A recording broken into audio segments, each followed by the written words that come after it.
Assalamualaikum warahmatullahi wabarakatuh. Hei, kenapa dodong kamai? Mohon maaf, suara salamnya Ustadz Agung cukup keras ini. Jawabannya kurang semarak. Ustadz ulangi salamnya, yang menjawab dengan semangat.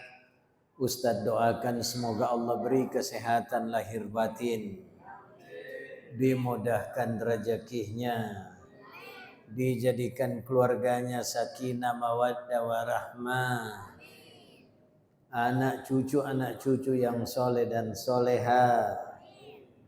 Yang tidak menjawab juga didoakan innalillahi wa inna ilaihi rajiun. Baik, Ustadz ulangi. Assalamualaikum warahmatullahi wabarakatuh.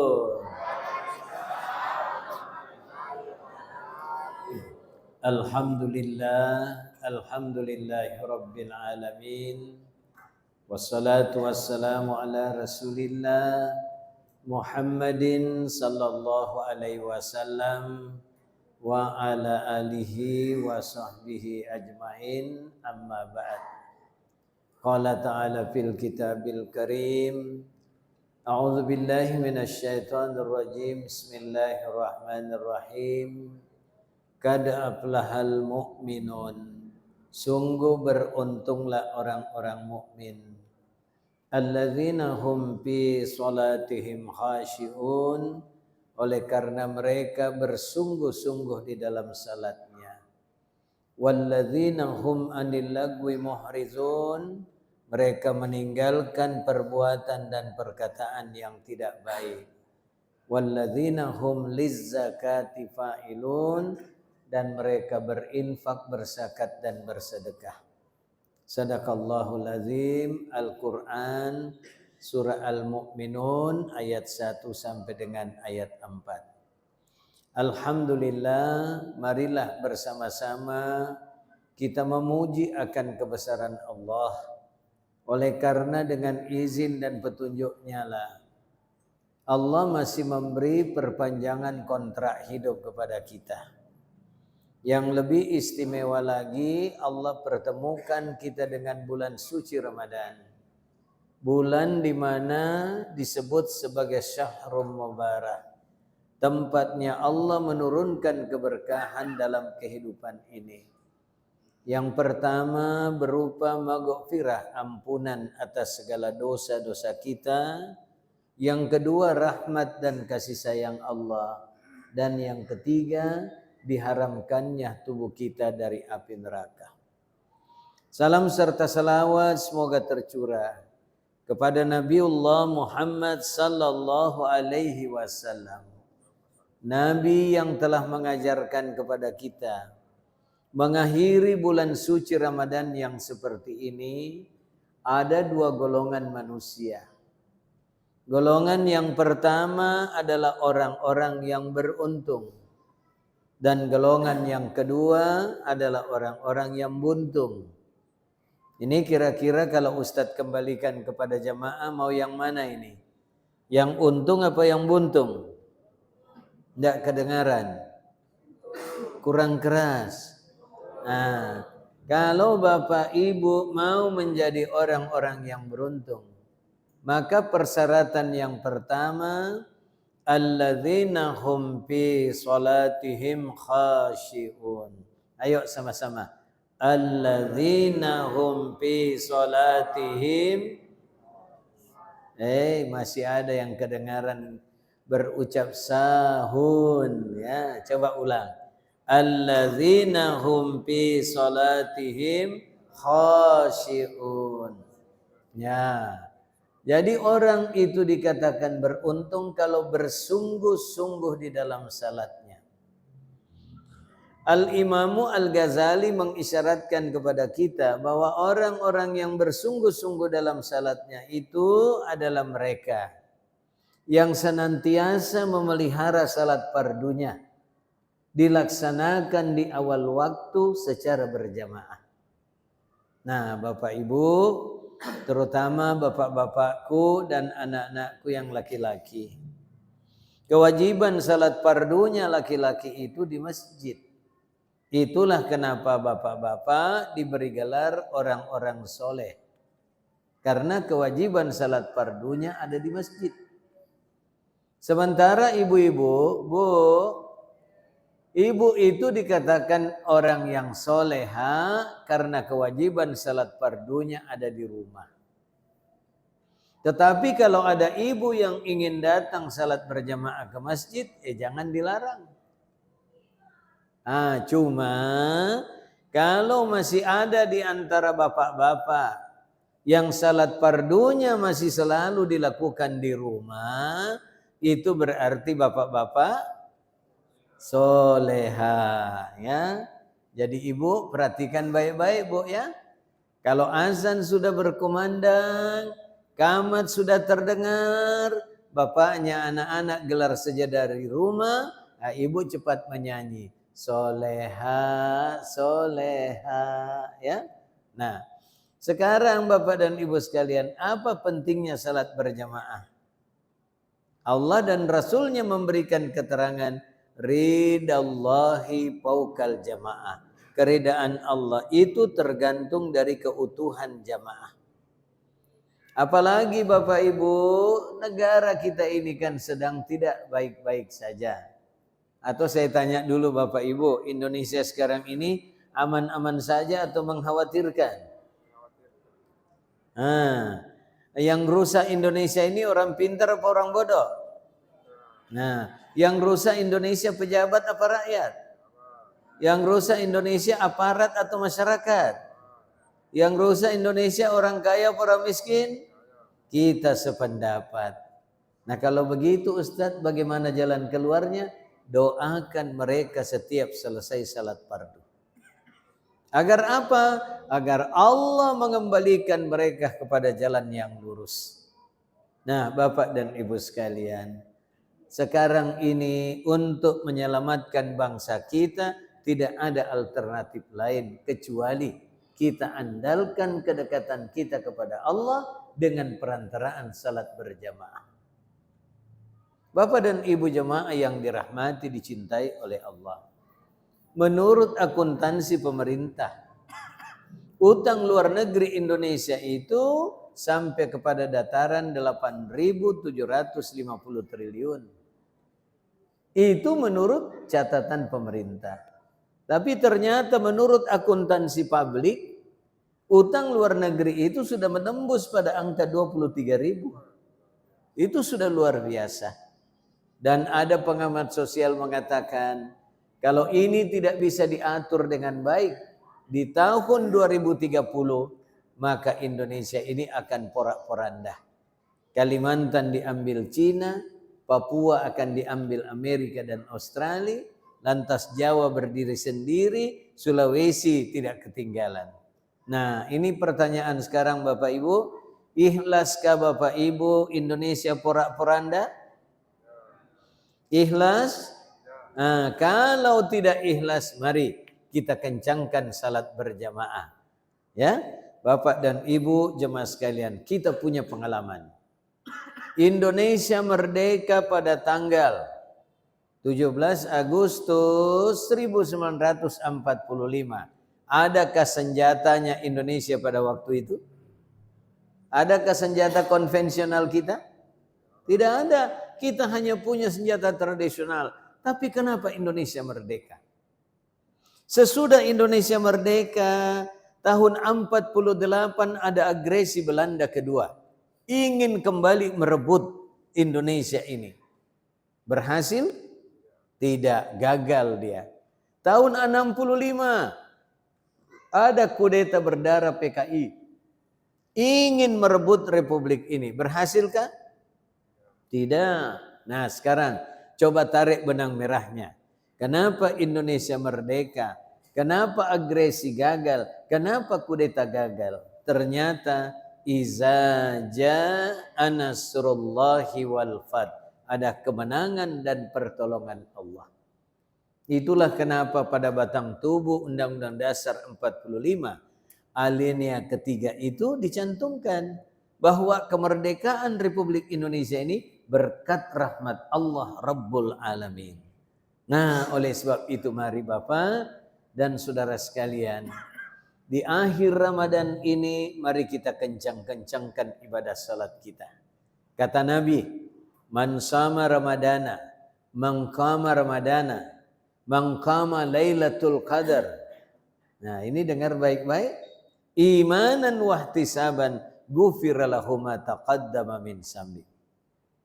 Barang siapa yang berpuasa pada bulan Ramadan, lantas memelihara salatnya, salat fardunya, kemudian menghidupkan salat-salat malamnya, kemudian berjumpa dengan Lailatul Qadar, jika itu semua dilakukan dengan dasar iman, disertai dengan keikhlasan, ghufira lahu ma taqaddama min dzambik. Nah, akhir Ramadan ini mari kita buat komitmen. Tidak ada lagi yang salat sekedar menggugurkan kewajiban, tapi salat itu sudah harus menjadi satu kebutuhan. Itu yang pertama. Yang kedua, walladzina hum 'anil lagwi muhrizun. Kalau ingin jadi orang beruntung, tinggalkan perbuatan perkataan yang tidak benar. Ini terus terang saja Bapak dan Ibu sekalian. Kalau mau membanding-bandingkan Indonesia dengan negara lain, maka Indonesia tidak ada bandingannya dari segi sumber daya alam.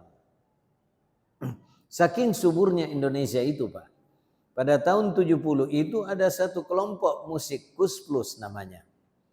Itu menulis syair. Dalam lagunya yang judulnya Kolam Susu, dia berkata, tongkat kayu dan batu pun jadi tanaman. Itu saking suburnya. Tetapi subhanallah, masya Allah, astaghfirullah, tanah yang subur ini senantiasa kedatangan musibah-musibah. Belum selesai musibah yang satu, datang lagi musibah yang berikutnya. Dan musibah yang terakhir ini sungguh luar biasa, yaitu banjir bandang yang ada di Sumatera. Bapak Ibu, banjir bandang di Sumatera itu menghanyutkan kayu-kayu gelondongan. Seorang pejabat negara berkata, banjir bandang ini menghanyutkan pohon-pohon. Andaikan pohon yang dihanyutkan itu masih ada akar, masih ada dahan, ranting dan daunnya. Ini bersih itu pohonnya, ya. Sudah jadi kayu gelondongan, ada nomornya lagi. Inilah yang kita mau cari tahu ini, air apa itu yang bisa menulis nomor, ya. Nah, Bapak dan Saudara, ternyata musibah yang menimpa negara kita ini, ya, dikomentari oleh Ebit GAD, mungkin Tuhan sudah bosan melihat sikap dan tingkah laku kita.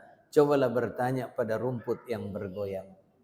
Ternyata Bapak Ibu, 14 abad yang lalu Allah sudah memperingatkan kepada kita bahwa musibah yang menimpamu itu bukan karena Allah marah. Zaharal fasadu fil barri wal bahri bima kasabat aidin nas. Telah terjadi kerusakan di permukaan bumi ini, di daratan, di lautan dan di udara, itu akibat karena ulah tangan-tangan manusia itu sendiri. Adanya anak-anak bangsa yang hampir tidak lagi percaya kepada ketuhanan yang Maha Esa, tapi yang mereka yakini adalah keuangan yang Maha Kuasa. Nah, itu yang kedua, tinggalkan semua perbuatan dan perkataan yang tidak baik. Yang terakhir, walladzina hum lizzakati fa'ilun, bahwa orang-orang yang beruntung itu adalah mereka yang senantiasa berinfak, berzakat dan bersedekah. Ingat Bapak Ibu, persoalan infak, zakat, sedekah ini di luar Ramadan. Allah sudah kasih standar. Surah Al-Baqarah ayat 261. Kalau engkau tanamkan satu kepadaku, aku tumbuhkan jadi 7 tangkai. Setiap tangkainya akan berbuah 100. 7 kali 100. 700. Kalau kau ikhlas, aku akan lipat gandakan, kata Allah. 700 kali 700, banyak ratus. Nah, khusus untuk paket Ramadan, dikalikan 700 lagi. Jadi banyak ratus kali 700, beratus-ratus. Nah, kita sudah dengar tadi, ada karpet yang belum terbayar tapi empuk dan nikmat. Maka mari Bapak dan Ibu sekalian, kita rebut ini kesempatan di akhir Ramadan, ya. Ya, dengan apa? Dengan berbisnis bersama Allah. Nah, Bapak dan Ibu jamaah sekalian, berkaitan dengan bisnis dengan Allah ini, saya belum pernah mendengar cerita ada orang yang jatuh miskin karena infak zakat sedekah. Hanya satu itu, Hadijah, itu saja. Ya, akhirnya dia meninggal dalam keadaan miskin papa. Tapi itu dalam keridhaan Allah Rabbul Alamin. Nah, maka oleh sebab itu Bapak dan Ibu sekalian, kalau kita manfaatkan waktu berbisnis dengan Allah, maka dengar baik-baik. Ya ayyuhalladzina amanu in tanzurullah yanzurukum. Kalau kau tolong agamaku, maka insya Allah saya akan tolong kehidupanmu. Nah, Bapak dan Ibu, saya tutup dengan satu cerita. Ada sahabat Rasul itu yang bernama Abdurrahman bin Auf. Pernah dengar nama ini Bapak Ibu? Pernah Pak ya? Abdurrahman bin Auf itu konglomerat sejati. Waktu hijrah ke Madinah, sahabat Ansar itu berkata, Abdurrahman, ini rumah saya, kau boleh ambil sepotong. Ini kebun saya, kau boleh ambil sebelahnya. Ini istri saya, kau boleh ambil satu. Tapi kata Abdurrahman bin Auf, saya tidak butuh itu. Tunjukkan aku di mana pasar. Alhamdulillah, begitu ditunjukkan di mana pasar.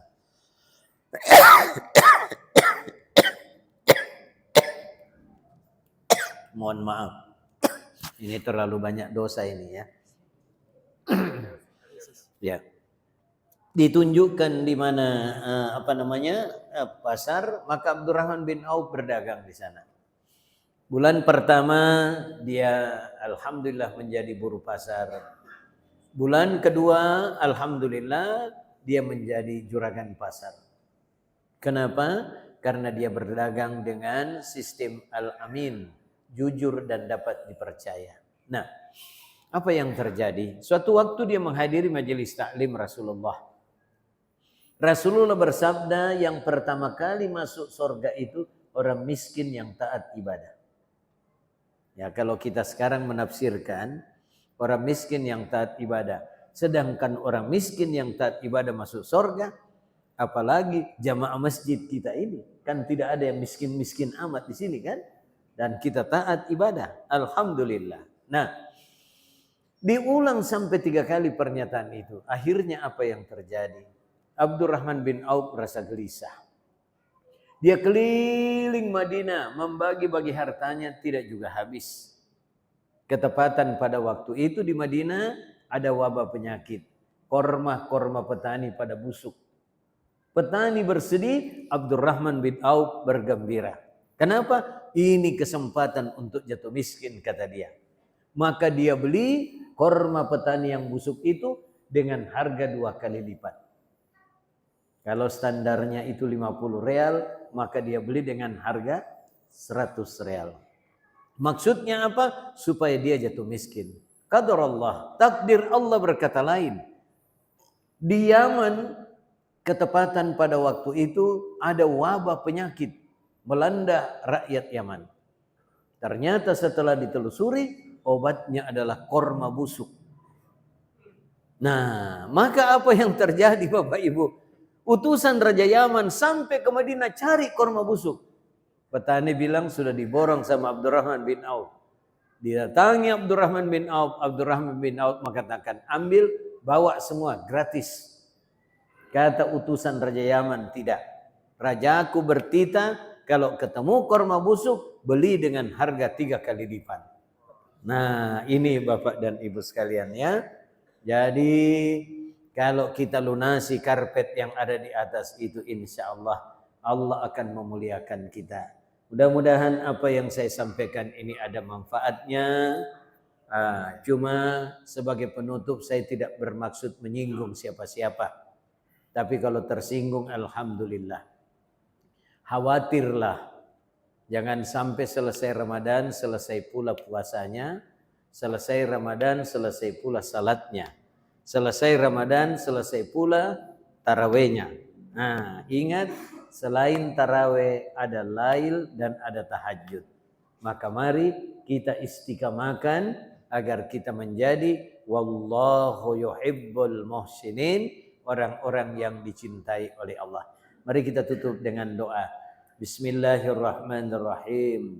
Rabbana zalamna anfusana wa illam taghfir lana wa tarhamna lanakunanna minal khasirin. Ya Allah, ampunkan segala dosa dan kesalahan kami. Jika Engkau tidak mengampuni, kami tergolong ke dalam orang-orang yang menyesali diri. Rabbana atina min ladunka rahmah wa hayyi' lana min amrina rasada. Ya Allah, anugerahkan kami harta yang halalan thayyibah. Sama-sama kita tutup dengan doa sapu jagat. Rabbana atina fid dunya hasanah wa fil akhirati hasanah wa qina azabannar. Walhamdulillahi rabbil alamin. Assalamualaikum warahmatullahi wabarakatuh.